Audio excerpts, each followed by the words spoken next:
Los terribles sucesos del 11 de septiembre demostraron cómo todo un mundo puede sumirse profundamente en la recesión.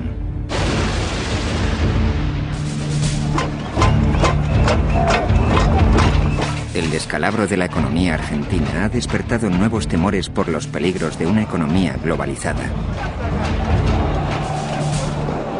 Can't get away from the fact that globalization makes us interdependent. So it's not an option to shed it. So is it going to be on balance positive or negative? Esta es la historia del nacimiento de la nueva economía global. Durante buena parte del siglo XX, se culpó al mercantilismo de los males de la inflación, la recesión, la depresión y el desempleo generalizado. Por consiguiente, los gobiernos de todo el mundo tendieron a poner freno a las fuerzas de mercado y a tomar las riendas de su economía. Los pioneros en busca de un nuevo rumbo fueron Ronald Reagan en los Estados Unidos y Margaret Thatcher en el Reino Unido. En los años 80 los mercados se liberalizaron. Las industrias estatales se privatizaron. Fue el comienzo de una revolución mundial. A finales del siglo XX se produjo una revolución capitalista. La economía de mercado, el sistema capitalista, se convirtió en el único sistema posible en la mayor parte del planeta. El mundo cambió de opinión. En la Unión Soviética y sus satélites. En los emergentes mercados asiáticos. Y en las economías predominantemente estatalizadas de Latinoamérica, multitud de gobiernos de todos los continentes dejaron a un lado el dirigismo y abrazaron la economía de mercado. La revolución mercantilista nos ha llevado a una nueva economía global que entusiasma a unos y aterroriza a otros. Esta revolución resultó desgarradora. En este capítulo, la agonía de la reforma.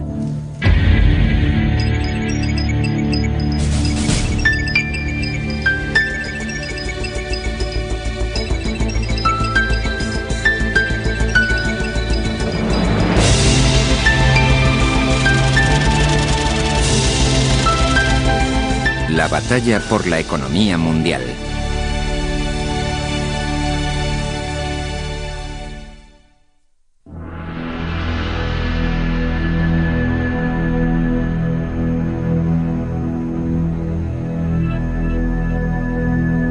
Gran parte del mundo se miraba en el espejo soviético. La revolución de Lenin industrializó a un país atrasado en el transcurso de una sola generación.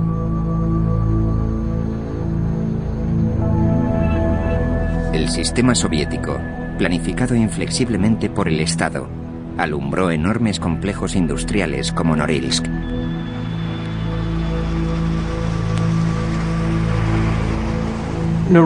Norilsk simboliza todos y cada uno de los estadios de la historia económica soviética. Desde el primigenio campo de concentración, en los inicios de la industrialización soviética, hasta el colapso económico de los años 90.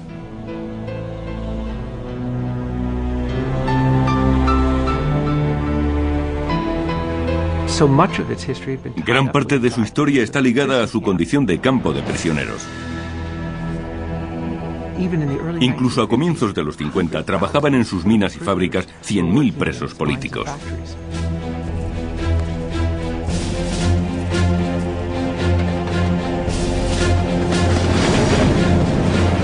Millones de reos fueron deportados a los campos de prisioneros.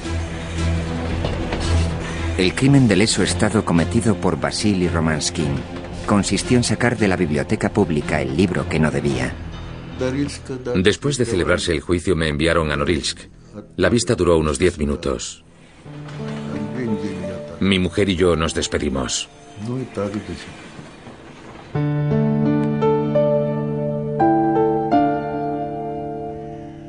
Los trabajos forzados llegaron a ser un ingrediente fundamental de la economía soviética.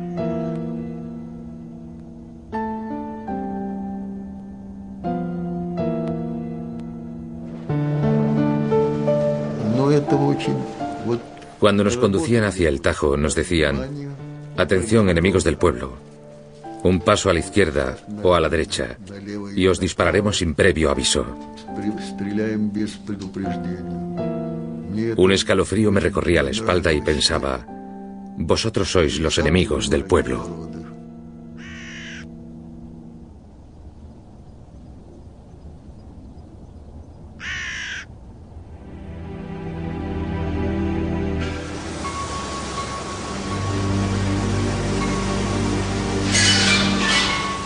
El sistema soviético de planificación central implicaba que el Kremlin controlaba la economía en todos sus aspectos.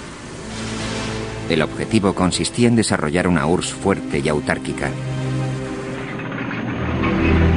La Unión Soviética se convirtió en un gigante industrial, en una superpotencia militar y en una amenaza para Occidente. Rusia resultaba imponente. La esencia del poder soviético residía en sus misiles balísticos. Con ellos eran capaces de arrasar cualquier país del mundo en tan solo media hora. Eso representa mucho poder.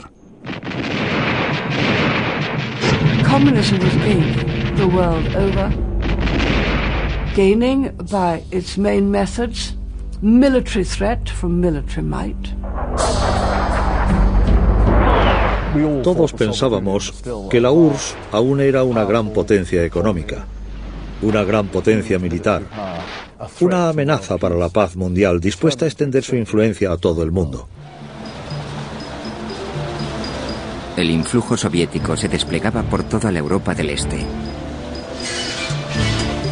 En África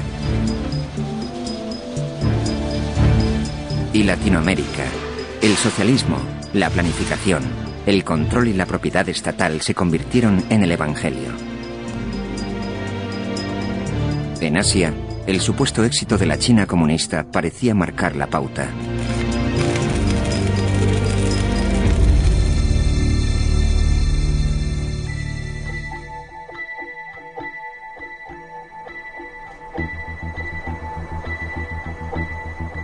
Pero la realidad de la economía soviética permanecía velada por el telón de acero.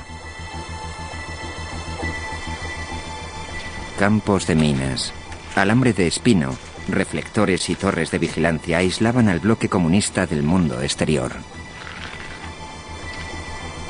En los años 80, la inteligencia británica reclutó un doble agente ruso con el fin de desvelar el misterio oculto por el telón.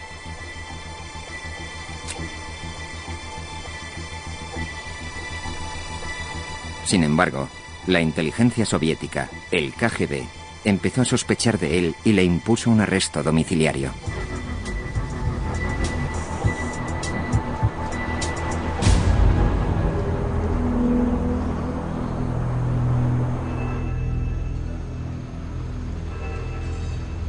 En Londres se supo que su agente secreto se hallaba en peligro de muerte. Charles Powell era por entonces el asesor de asuntos exteriores de la primera ministra Margaret Thatcher. Me llegaron noticias a Downing Street sobre las intenciones de liberarlo. No podía contárselo a nadie, puesto que nadie más sabía del asunto. Se trataba de una cuestión tan delicada que Powell requirió la aprobación personal de la primera ministra para poner en marcha un plan de evasión. Oleg Gordievsky era posiblemente nuestro agente más valioso, dado que estaba infiltrado en el aparato soviético. En Moscú, el cerco se cerraba en torno a Oleg Gordievsky. Entonces decidí ir empleando un antiguo plan de emergencia. Envié un mensaje a la inteligencia británica.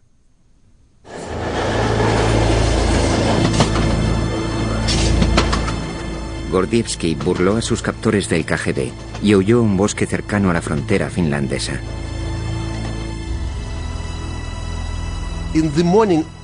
Por la mañana, partí hacia los bosques. Allí esperé.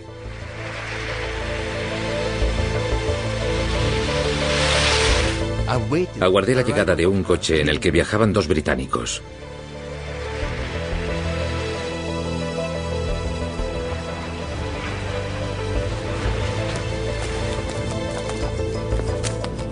Me recogieron, me ocultaron en el maletero y se dirigieron a la frontera. Era un coche muy pequeño, con un maletero muy pequeño.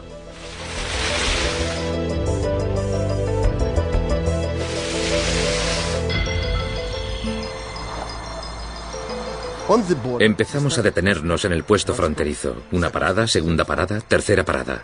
Se aproximaba el momento de máximo riesgo. El KGB y los agentes de aduanas inspeccionaban los coches. Oía las voces, incluso el ladrido de los perros del KGB.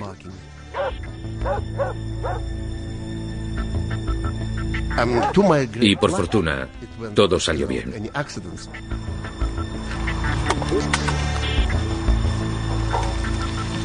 Uno de los agentes británicos, una mujer, apartó a los perros de su rastro dándoles patatas fritas.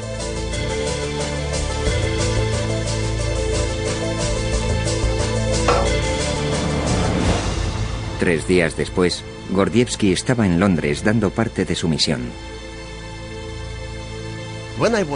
Durante la época en que fui agente británico infiltrado en el KGB, los servicios secretos británicos jamás se preocuparon por preguntarme sobre economía, ya que les interesaban más las cuestiones estratégicas. Occidente estaba tan obsesionado por el control del armamento soviético que desdeñaba el punto fundamental, la economía.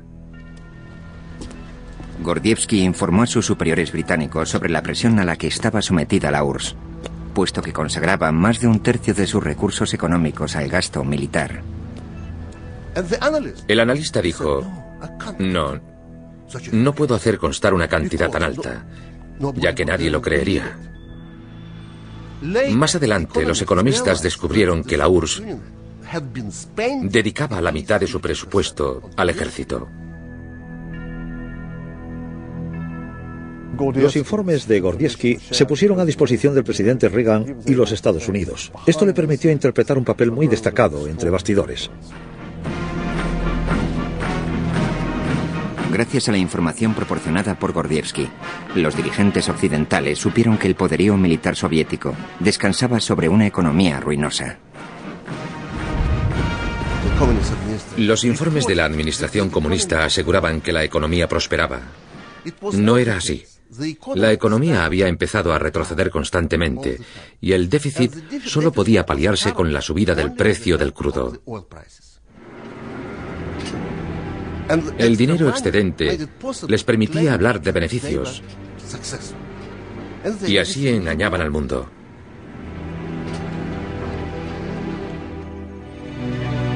Los satélites soviéticos trazaban órbitas alrededor del planeta y sus submarinos nucleares merodeaban por los océanos. Sin embargo, tras 7 décadas de comunismo, la economía soviética resultaba ser deficitaria y su nivel de vida infinitamente menor que el de Europa occidental.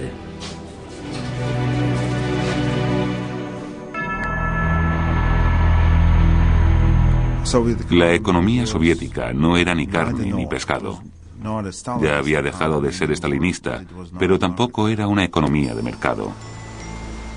De modo que el sistema no era ni blanco ni negro, era un caos.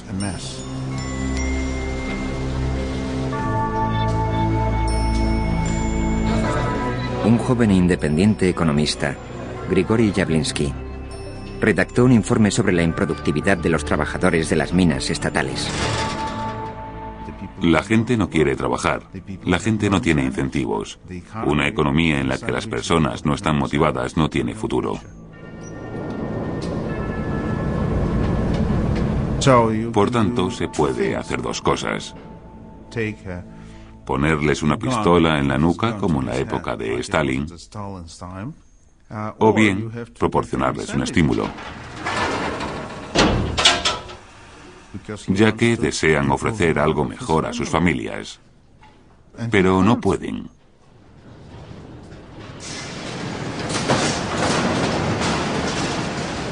Los administradores de las fábricas de Norilsk eran conscientes de que la economía no funcionaba porque los trabajadores no rendían. Es imposible trabajar en condiciones bajo un régimen socialista. No existen incentivos. Y desgraciadamente eso es lo único que sigue funcionando.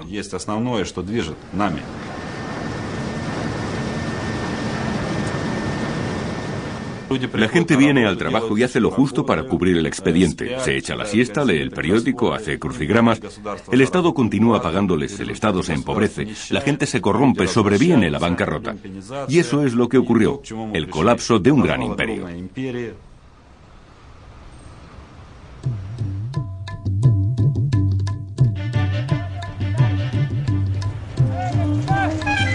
Al igual que la Unión Soviética, la India había hecho uso de la planificación estatal para industrializar su economía agrícola y erradicar la pobreza. En este momento, así como todas las economías dirigidas del mundo, se encontraba ante dificultades. El gobierno hindú emprendió una gran reforma y decidió hacerse con todo lo que se hallaba en manos del sector privado, tan firme e intransigentemente como fue capaz. El imperio británico en la India había desaparecido. El pueblo quedó sometido al imperio de los permisos, puesto que se precisaba un permiso gubernamental para todo. La India se convirtió en sinónimo de papeleo y burocracia. Los empresarios se encontraban prácticamente atados de pies y manos. Nos costaba entre 12 y 14 meses y unos 50 viajes a Nueva Delhi obtener la licencia de importación de un ordenador de $1.500. Puesto que resultaba imposible trabajar conforme al sistema, la gente empezó a hacerlo al margen. Cada licencia, cada permiso se conseguía por medio de corruptelas. ¿Sobornos? Bueno, supongo que soborno es el término más sencillo. La autarquía era el ideal de la India. Para proteger a su industria manufacturera, la India cerró las fronteras a la importación. Debido a este proteccionismo, el pueblo hindú obtenía bienes y servicios de muy mala calidad a precios muy elevados. Los empresarios estaban reprimidos y el crecimiento paralizado. El entramado económico sencillamente no era el propicio para la eficacia ni la rentabilidad. Sufríamos la escasez. Mi padre tuvo que esperar 15 años para comprarse un coche. Tomemos como ejemplo el bien amado automóvil indio, el Ambassador. Lo fabricó Hindustan Motors, que abrió sus puertas el mismo año que la japonesa Toyota. 50 años después, Toyota fabrica 5 millones de coches anualmente. Hindustan Motors vende al año 18.000 Ambassadors, y aún con el mismo diseño de entonces. Si tienes una economía dirigida, desconectada del resto del mundo a causa de un proteccionismo exacerbado, no existen estímulos para la innovación, para incrementar la productividad, para aportar nuevas ideas. Sobreprotegida. Sobreadministrada. Sobreplanificada. El imperio de los permisos constituía literalmente un freno para la economía de la India.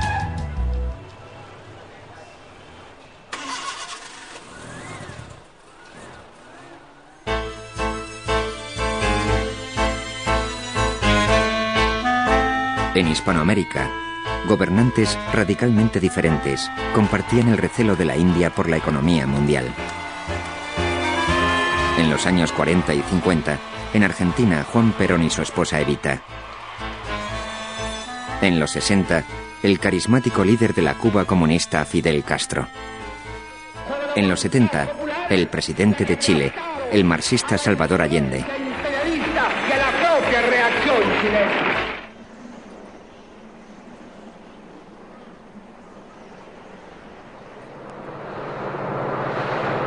Por más que rica en materias primas, Latinoamérica parecía condenada a la pobreza perpetua. La teoría de la dependencia del desarrollo económico ofrecía una solución ilusoria.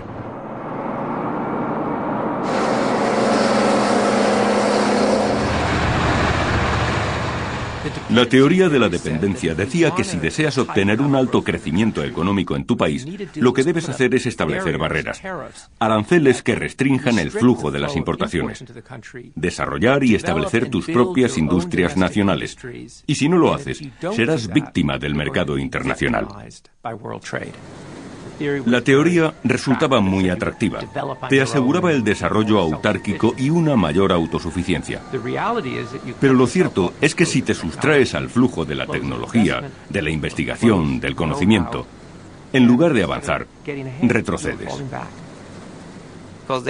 Puesto que no se sienten amenazadas por la competencia, las empresas son indolentes, poco competitivas, elaboran productos mediocres y caros. Quizá creen algo de empleo, aunque a largo plazo pueden generar una mayor pobreza.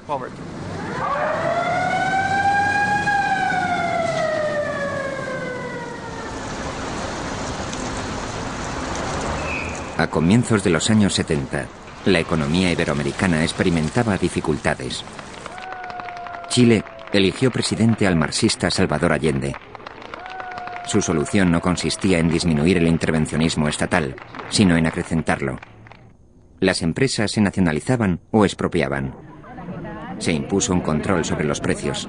El malestar social crecía a medida que la economía se desbocaba. We have a tremendous inflation. Chilean society became extremely polarized. It's true, it was polarized before Allende. But during Allende's period, the society was extremely polarized.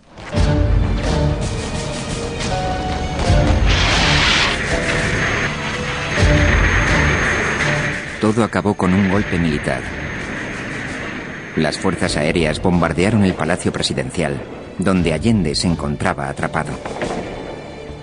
Estas son las últimas imágenes en las que aparece con vida.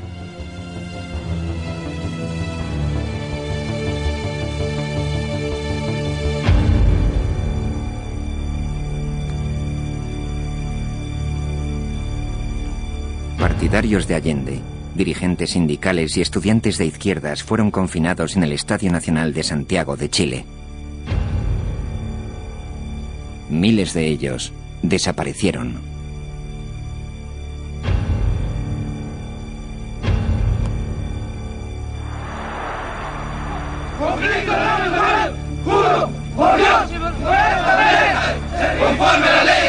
La junta militar chilena estaba dirigida por el general Augusto Pinochet. Muchos chilenos de clase media lo consideraban un mesías.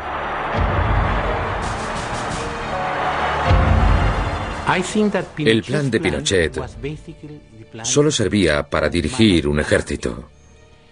Carecía de política económica para gobernar un país.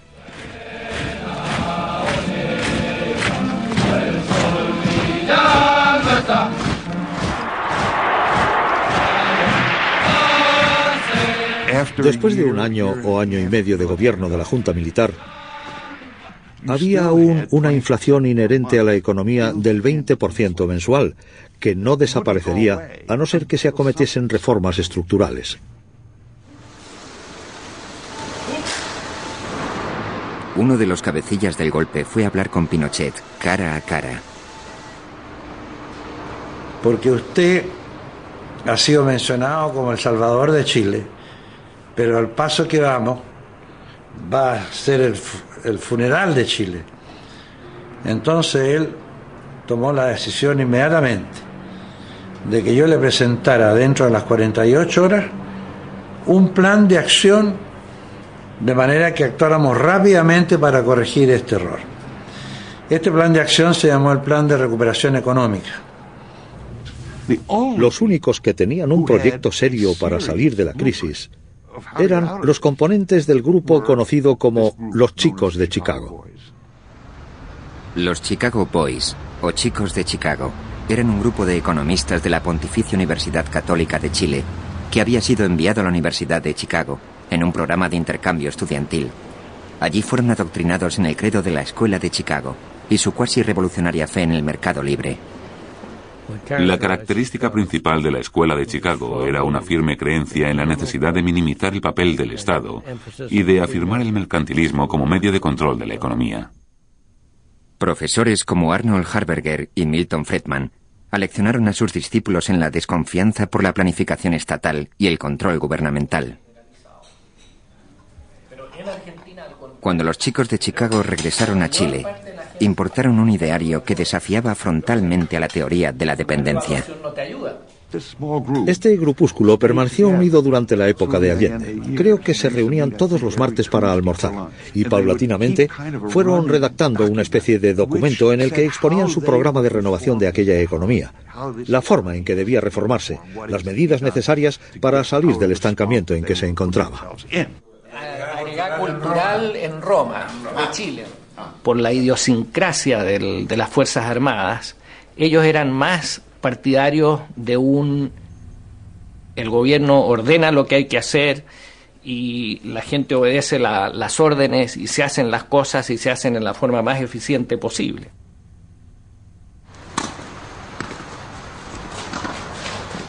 Javier Vial, un influyente empresario simpatizante con la Junta Militar, trataba de enderezar a los militares por la vía del mercantilismo.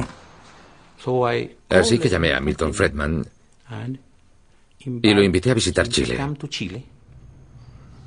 De modo que Milton Friedman, el más destacado promotor del mercado libre, acudió a predicar a Chile. Viajé a Chile y pasé allí 5 días pronunciando una serie de conferencias en torno al problema chileno, particularmente sobre la inflación y el modo en que debían abordarla. La primera locución se celebró en la Pontificia Universidad Católica de Chile. Su tesis, la unión indisoluble entre el mercado libre y la libertad. Hice hincapié en que los mercados libres serían capaces de socavar la centralización política y el control estatal. Afirmó que un gobierno represor no podía durar mucho tiempo en el seno de un auténtico sistema económico libre.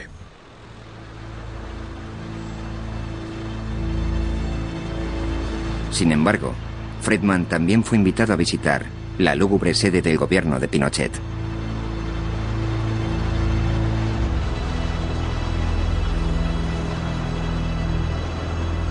Friedman dijo a Pinochet que debía tomar firmes y urgentes medidas para combatir la inflación. Friedman dijo, le pondré un ejemplo. Si le corta el rabo a un perro en pedazos poco a poco, matará al perro. Lo mismo ocurre con la inflación.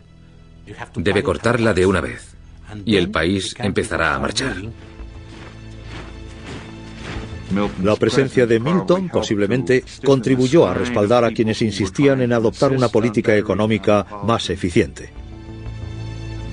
En aquel periodo fue cuando se produjo el auténtico despegue económico chileno y se abordaron importantes reformas. La Junta Militar recurrió a los chicos de Chicago para salvar la economía. Se privatizaron 500 empresas estatales. Se recortó el gasto público. Se abolieron los aranceles aduaneros. Se dio rienda suelta a los mercados.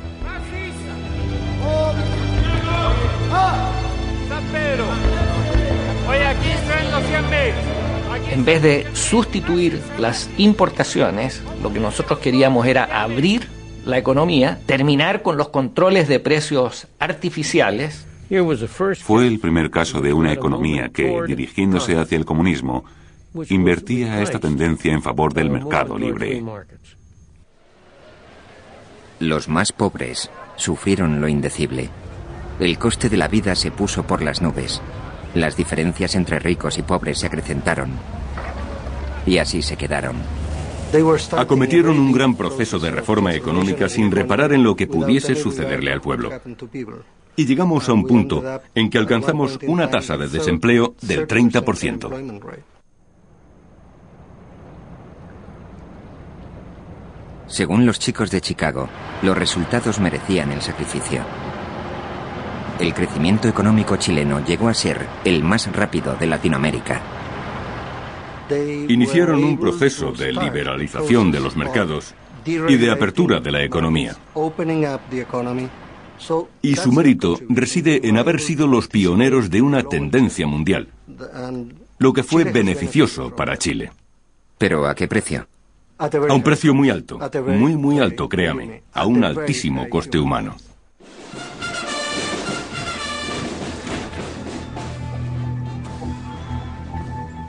La economía chilena prosperó.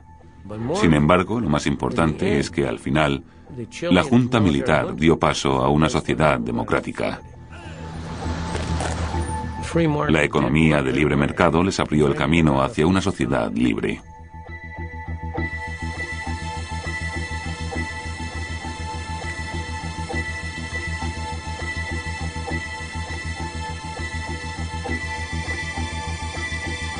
Este es el monumento a las 2.400 personas que murieron o desaparecieron durante la dictadura.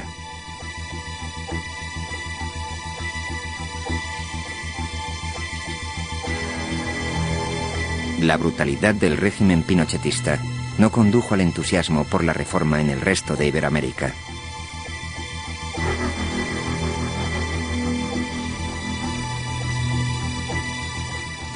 El hecho de que el régimen de Pinochet fuese políticamente deleznable hizo que la izquierda asociara reformas en el mercado por un lado con gobiernos autoritarios por otro.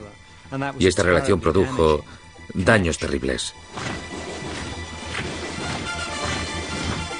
La élite intelectual era partidaria de Allende y no de Pinochet. Me consideraron un traidor por mis deseos de dar conferencias en Chile. Friedman se convirtió en un personaje odiado. Se organizaban manifestaciones de repulsa por donde quiera que fuese. Y esto fue así durante varios años. Las protestas alcanzaron su clímax cuando Friedman recibió el premio Nobel en 1976. En la ceremonia de entrega de los Nobel en Estocolmo, fui víctima de abusos, ya que se convocaron enormes manifestaciones en mi contra. Se había orquestado una campaña para lincharme.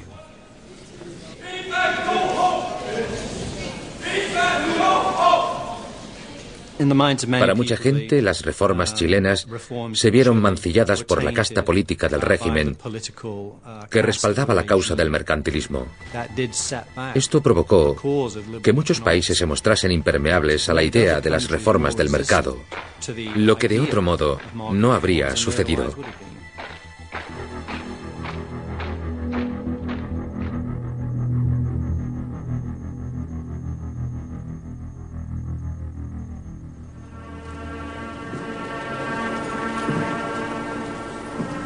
Quizá la reforma económica chilena no ejerciese una gran influencia internacional a corto plazo, pero la ideología subyacente cobraba velocidad. El añejo liderazgo de la Unión Soviética se desvanecía y su economía estaba moribunda. Se empezaba a poner en entredicho el sistema. Entre los años 70 y 80, la gente más informada empezaba a darse cuenta de que el sistema soviético en realidad no funcionaba. Sin embargo, no podían declararlo públicamente. Hablaban de ello en privado, en pequeños círculos, pero no era una materia que pudiese hacerse pública. En Leningrado, la cuna de la revolución leninista, un estudiante de económica se planteaba si la solución residía en los mercados y no en el marxismo. Me intereso por lo sucedido en la economía. Empiezo a comprender que hay algo que no funciona. La economía sufre alguna dolencia. Pero trato de discutirlo con mis profesores y no obtengo respuesta alguna. Empiezas a pensar que el mundo que te rodea está loco, o bien que tú estás loco. Chubais contribuyó a la organización de seminarios a espaldas de los indiscretos ojos de la policía secreta. Uno de sus cómplices era un joven economista moscovita. Todos estábamos en la treintena. Éramos investigadores o profesores especializados en economía soviética. Éramos conscientes de su funcionamiento y de sus puntos débiles. Yo había leído las obras de Friedman y Hayek con gran interés. Ellos fueron nuestra fuente de inspiración. En aquel momento nos dábamos cuenta perfectamente de lo arriesgado de la empresa. En ocasiones nos reuníamos a puerta cerrada. No confiábamos en nadie, así que no admitíamos a algunas personas en los seminarios. Nuestras discusiones no eran revolucionarias, pero sí repasaban ampliamente el límite de lo políticamente permisible. Tras una jornada de discusión sobre los pros y los contras de la economía de mercado, se reunían en torno al fuego y bromeaban. Decidíamos que Gaidar sería el primer ministro, lo que en aquella época era una verdadera locura. Y todos reíamos. Luego otro decía, sí, será primer ministro o irá a la cárcel.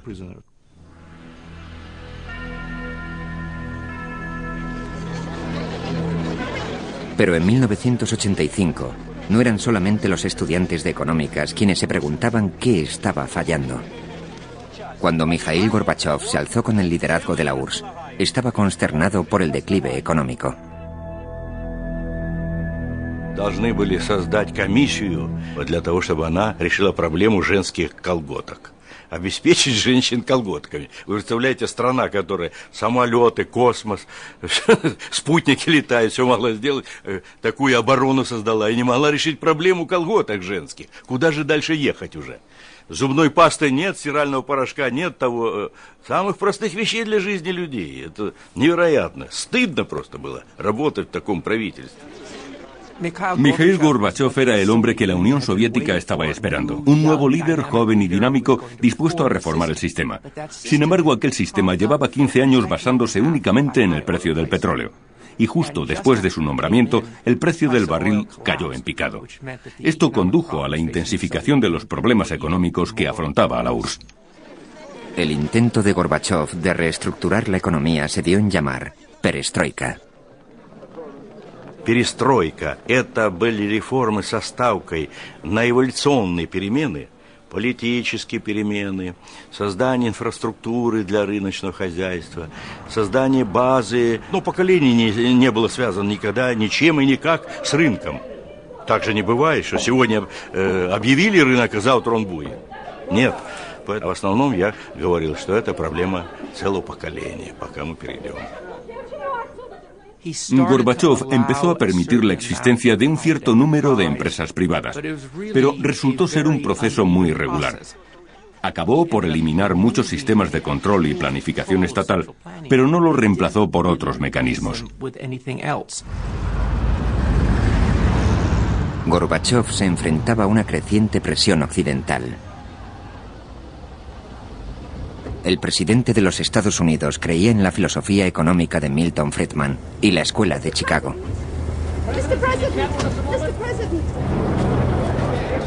Ronald Reagan no estaba solo. Tenía su alma gemela política en Margaret Thatcher. La primera ministra británica ya se había embarcado en una revolución económica radical en pos del mercado libre. Thatcher y Reagan estaban dispuestos a pasar a la ofensiva ideológica. Su retórica política empezó a subir de tono.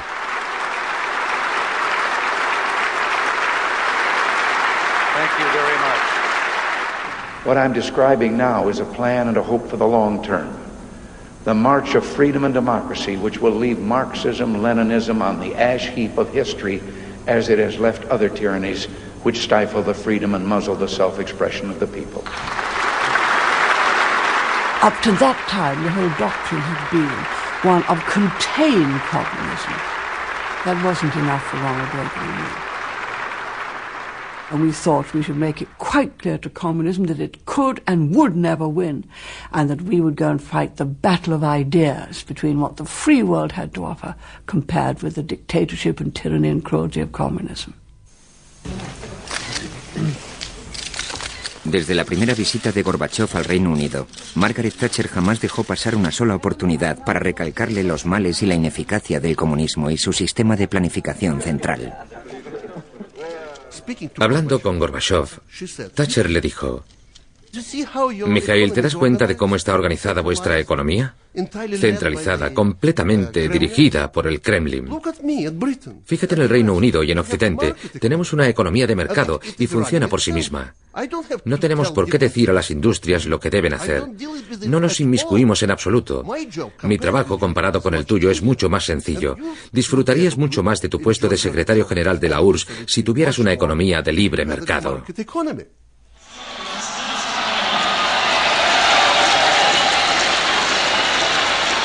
En 1987, el presidente Reagan avanzó en esta guerra dialéctica hasta el lugar más simbólico del telón de acero, el muro de Berlín. General Secretary Gorbachev, if you seek peace, if you seek prosperity for the Soviet Union and Eastern Europe, if you seek liberalization, come here to this gate. Mr. Gorbachev, open this gate.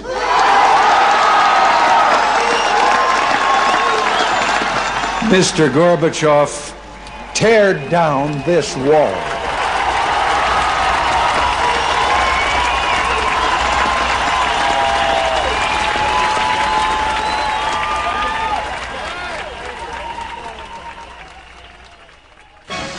To było ważne wydarzenie w stosunkach międzynarodowych.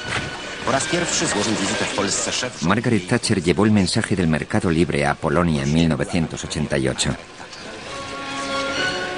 La señora Thatcher había accedido a reunirse con la jefatura comunista a cambio de poder visitar el puerto de Gdansk. Casi una década antes, en 1980, los trabajadores de los astilleros de Gdansk se habían pronunciado en contra del gobierno comunista. Se habían declarado en huelga para protestar por la carestía y la penuria económica causadas por una economía en descomposición. Su cabecilla era un electricista llamado Lech Walesa. A już miał tak dużo zadłużenia, Zachód już nie chciał pożyczać, a więc system już się kończy. Ale był coraz bardziej niewydolny i wszyscy z tego, nawet komuniści, zdawali sobie sprawę. Lech Walesa trepó a la puerta de los astilleros para anunciar una victoria memorable.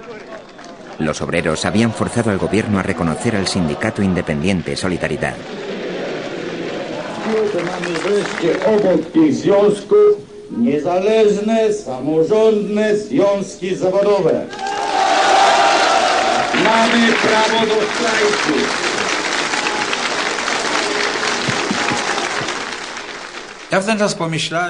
Pensaba que no sabían por qué luchaban.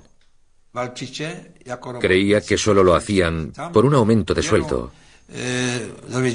Solo entonces supe que lo hacían por la libertad.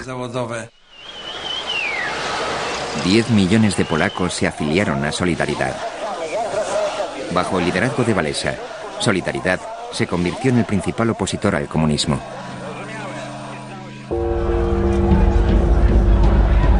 Sin embargo, en 1981, tras año y medio de huelgas y disturbios, el gobierno impuso la ley marcial.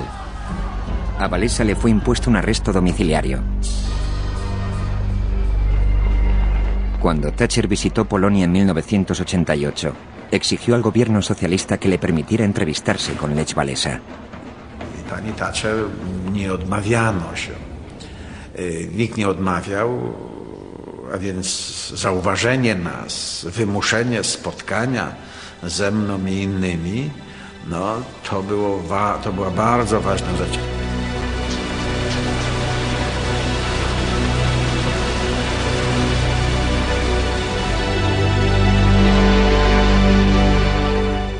Thatcher arribó a la ciudad de Gdansk a bordo de un pequeño navío. Y al pasar por los astilleros, todas las grúas del puerto estaban repletas de trabajadores de los astilleros, todos ellos vitoreando y saludando. Uno ya empezaba a darse cuenta de que se estaba fraguando una extraordinaria experiencia.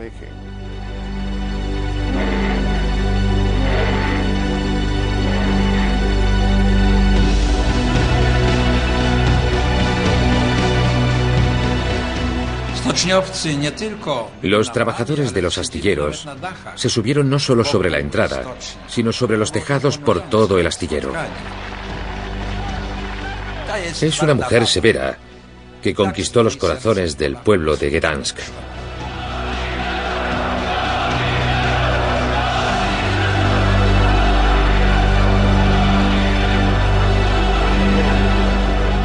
Los obreros de Solidaridad escoltaron a la señora Thatcher hasta una iglesia.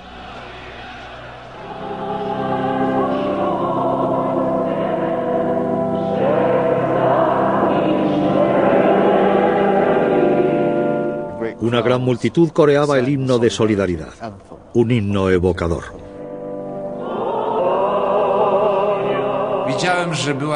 Me di cuenta de que estaba muy emocionada por la visita. Sus ojos se fijaban en cuanto sucedía a su alrededor. Fue una de las raras ocasiones en que he visto lágrimas en los ojos de la señora Thatcher. Estaba muy conmovida por aquella expresión de un vivo deseo de libertad.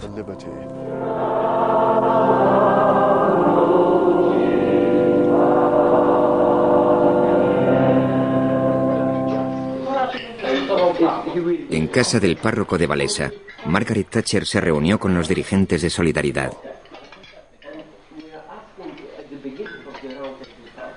Un cámara del sindicato grabó esta histórica reunión, en la cual la señora Thatcher arguía que la libertad económica y las libertades individuales siempre van de la mano.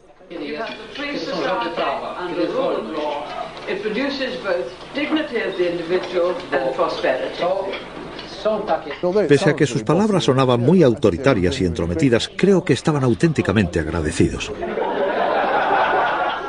Solidaridad, les dijo, debe tener su propia ideología y su propia planificación. No basta con ser popular.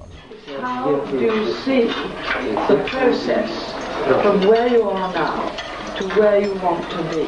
Because whatever you want to do, there's not only what you want to do, how, practical way, you see it coming about. If you were to write down the 10 steps from where you are now to where you want to be.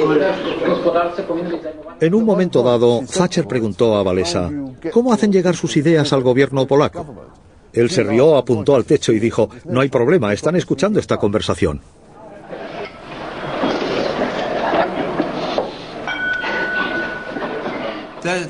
La reunión de la señora Thatcher permitió a aquellos futuros políticos ser conscientes de las oportunidades que tenían a su alcance. Nie byłoby tego zwycięstwa, gdyby nie było tego spotkania. Na pewno. Bo byłaby przerwa, albo jeszcze utrudnienia większe, albo zniszczenie nas. El mensaje mercantilista de Thatcher parecía ofrecer una alternativa a la economía polaca, inmersa en deudas y castigada por la escasez. A medida que las economías comunistas se enfrentaban a problemas cada vez más irresolubles, reformistas y economistas del ámbito soviético comenzaron a buscar soluciones y alternativas en el exterior. Se fijaron en el milagro económico de Asia, en lo que estaba sucediendo en Estados Unidos y Europa Occidental, e incluso en lugares tan lejanos como Latinoamérica.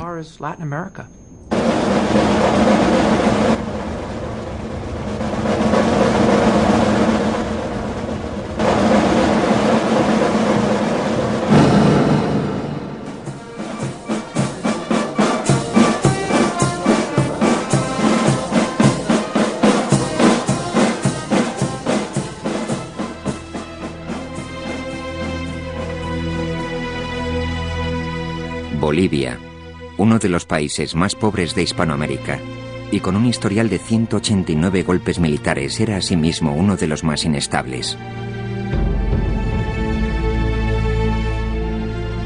When I was going to college in Texas, first question you'd be asked is, who's the president of Bolivia this week? Second question down the road was, you're from Bolivia. Ah, Bolivia. What's the inflation rate in Bolivia this week?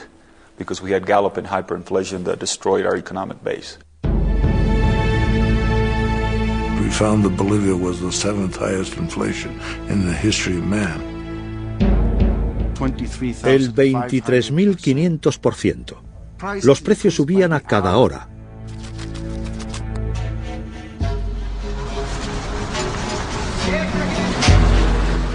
El precio de los alimentos y la ropa siguió aumentando. Antes de que todo terminase, la subida media de la inflación había sido del 1% cada 10 minutos. 7 out of 10 Bolivians live in poverty. The poor people get hurt even more. They see their pockets be eaten away by inflation that is galloping around. It's like a tiger. Hyperinflation, if you don't kill it, then you only have one bullet. It'll eat you. El problema enraizaba en la situación financiera del Estado. Este gastaba 30 veces más de lo que ingresaba en concepto de impuestos. Las poco competitivas economías latinoamericanas habían acumulado una gran deuda. En los años 70, una enorme subida del precio del crudo a escala mundial inundó los bancos de petrodólares.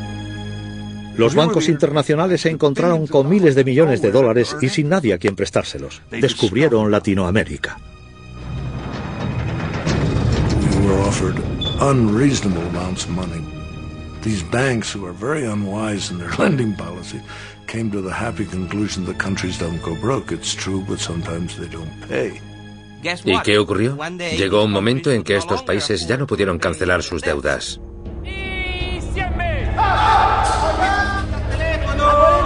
En 1982, una crisis financiera en México provocó una reacción en cadena que convirtió los años 80 en la década perdida de Latinoamérica. Posiblemente Bolivia sea el caso más grave del fracaso de la economía latinoamericana. Durante décadas simplemente emitió papel moneda en lugar de recaudar impuestos. Si no recaudas impuestos, debes sacar el dinero de algún sitio, así que sencillamente lo estampaban. Was a basket case. We were considered hopeless. We had help from nobody. We were totally alone. The World Bank had closed its office. The IMF had pulled out its representative.